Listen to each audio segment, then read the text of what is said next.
You know, sometimes a building has a journey of its own, kind of like a community does.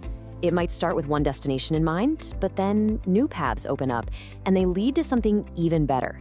So today, let's dive into the story of one of those journeys. Okay, so take a look. This is the Raintree facility. Back in 2021, the district bought this building with a very clear, very specific plan. But as things often do, circumstances changed. And so did the vision for what this space could really become for our students and for the entire community. All right, so let's rewind a bit. Let's go back to the beginning. Why was Raintree even purchased in the first place?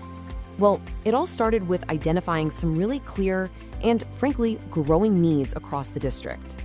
Between 2019 and 2021, the district was taking a really hard look at some of its biggest challenges. They collected data, ran feasibility studies, and a very clear picture started to emerge. It all led to one big recommendation: a new facility was absolutely necessary.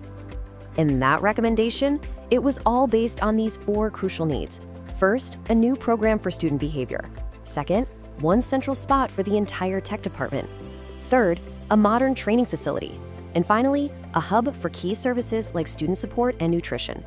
Raintree was supposed to be the perfect solution for all four.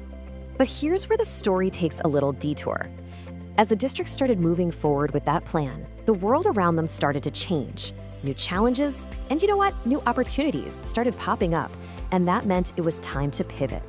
Things like shifting student numbers and consolidating schools, it just meant that the original plan for Raintree needed a second look. The problems it was bought to solve were already starting to evolve. And I love this quote because it really captures the whole mindset behind this shift.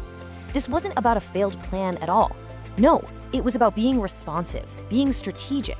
It's about adapting to serve the community's needs as they are right now. Now, one of the biggest new needs came from a place you might not expect: student nutrition. The program just exploded. We're talking more meals, a huge shift to 50% scratch cooking, and plans to serve around 3,000 students a day in the summer. The old infrastructure, it just couldn't handle it. And these pictures, wow, they really tell the story, don't they? The current warehouse is literally overflowing. That forced them to rely on these outdoor freezers, which are not only inefficient, but super costly to maintain. It was so clear that a better solution was needed, and fast. So with all these new realities on the table, it was time to forge a new path for Raintree. The new idea? To transform the building into a dynamic, multi-purpose hub that could tackle both the old needs and the new ones. And this new floor plan shows you exactly how that vision comes together. You can see these huge food service kitchens, tons of freezer and storage space, and a dedicated meeting area. Everything is centralized into one super efficient hub of activity. And these images here really bring that whole vision to life. We're looking at a sleek, modern lobby and a really professional-grade training and event space. A space that can be used by staff, by students, and even by the community. It's just a fantastic vision of a truly collaborative space. Okay, so what's the bottom line? What does all this actually mean in the real world? Well, this new plan creates this amazing ripple effect of positive impacts for students, for the district's budget, and for our entire community. This is really a winning solution no matter how you look at it. The central kitchen takes all that pressure off the individual schools. It becomes a real-world, hands-on lab for culinary students. It provides a top-notch event space, and it finally solves that storage crisis safely and efficiently. And let's talk about the money side of things, because this part is just smart.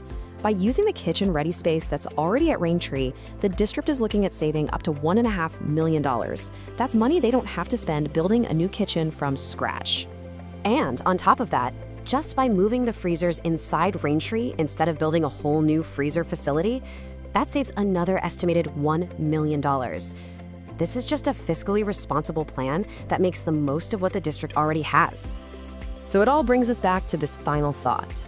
The journey of Raintree really shows us how being willing to adapt to new needs can transform a single building into a powerhouse of opportunity, one that serves our students, empowers our staff, and truly strengthens our whole community.